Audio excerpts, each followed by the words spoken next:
now, the most reasonable talk show host from Sop Choppy to the Redneck Riviera, here is Bob Kerrigan. Okay, welcome to Within Reason. Bob and Bill tonight. I've got something, a story that's been in the news that I think proves that the whole government effort to take over the auto industries is doomed to failure and wrong and unfair. Well, how proves it? What a surprise that that's your view. General Motors, there's just no question. General Motors has to downsize. They have way too many employees, too many factories, too many dealers for the level of cars that they're likely to sell anytime soon. That's clear. Everybody admits that. So they got to close some stuff. And of course the senators say, well, you need to close dealerships, but not my friend over here who's a nice guy. This is, stupid stuff. But this is perfect. So General Motors wants to close a warehouse in Barney Frank's district that employs 90 people.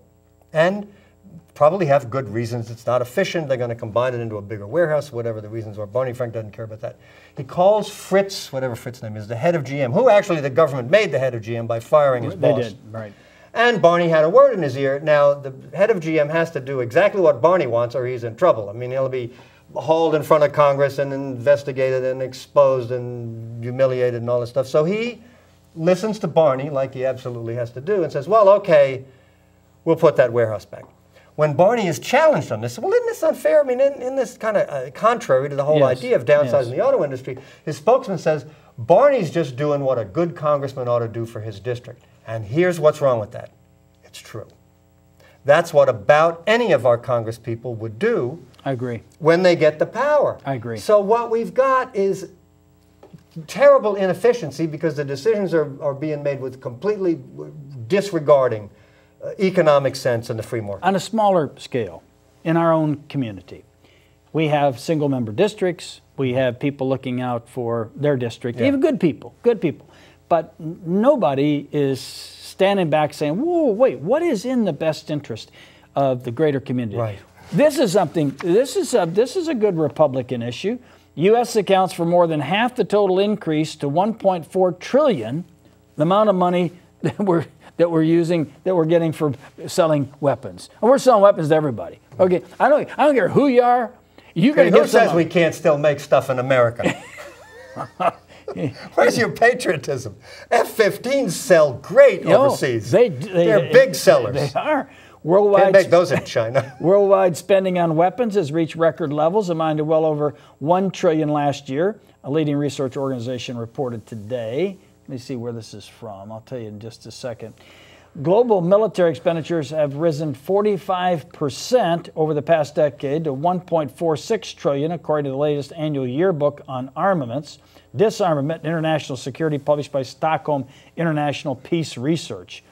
Though the U.S. accounts for more than half the total increase, China and Russia nearly tripled their military expenditures over the decade, with China now second only to the U.S. in the military expenditure league table. China had both the largest absolute and the largest relative increases, says this report. The increase has roughly paralleled its economic growth and is also linked to its major power aspirations, the Chinese. Now, what should the U.S. do about this? Quit selling weapons? No, I have no. I was just reporting the news. The argument is, well, if we quit selling weapons, then the Chinese, the Russians, there's plenty of other countries will sell weapons. I think the way we're handling our trade imbalance is that we're just selling all the weapons we can possibly manufacture as fast as we can get them out, only to realize that someday later they're going to be used against us, but we'll deal with that at the time, because now we're dealing with our trade deficit. If they're using our weapons and have to rely on us for spare parts, that's much better than if they're using Chinese airplanes and can get the spare parts. You can always see the glass half full. I mean, that's what I like about you. You're a conservative optimist.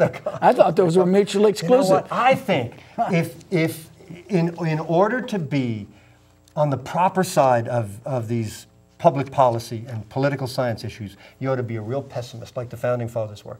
You can't get too comfortable then. You just have to assume that people are going to act in their own interest, probably to the detriment of everybody else. That's what the Founding Fathers assumed, and history shows that's a very good assumption. That we totally agree upon. All right, now I want to talk about one of your favorite people, a little history. I know you really don't like this history. You don't like the history.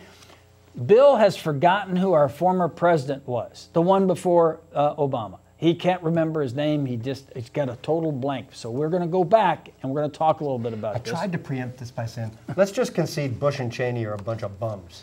But Bob keeps bringing it back because when we start talking about the Democrats, they don't look good. So now we're going to bash Bush. Vice President Dick Cheney said Thursday, and this is back in 2004, the evidence is, quote, overwhelming that al-Qaeda had a relationship with Saddam Hussein's regime in Iraq.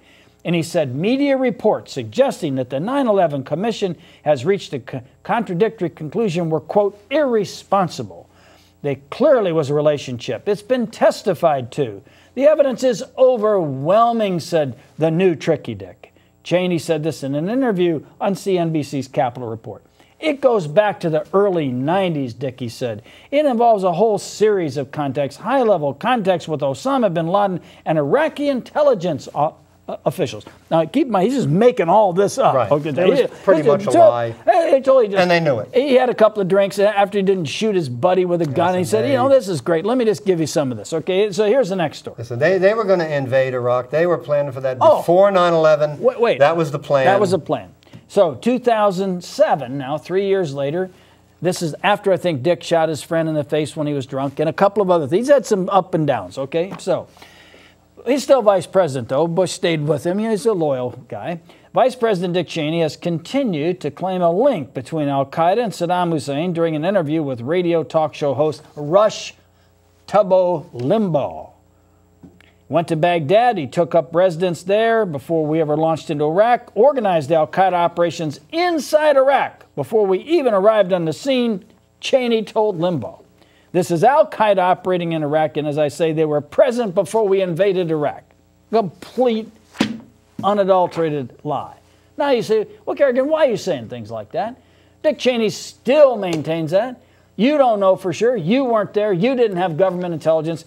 I agree with all of that except the first thing, which is that Dick Cheney still maintains it. So here's the latest story.